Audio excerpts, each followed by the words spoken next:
Ano ba yung insurance na tinatawag na endowment? Arnel Argado po ng Pinoy Life, ang trusted financial advisor ng mga Pinoy. Sa today's video, pag-usapan natin ang tungkol sa endowment plans. Ito po isang klase ng insurance plan kung saan meron siyang maturity. Meron pong 15 years, 20 years, or up to 65 years na coverage. So pagdating ng maturity, kung retirement plan ito, at age 65, makuha mo yung lump sum na amount kung magkano yung nandun sa kontrata. Yun ang marireceive pagdating ng maturity date.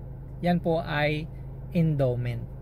So kung ikaw po ay kukuha, mas maganda, mas bata, o yung the younger the better na kumuha ng plan na ito, kasi medyo mataas ang premium nito dahil ito ay isang traditional na plano.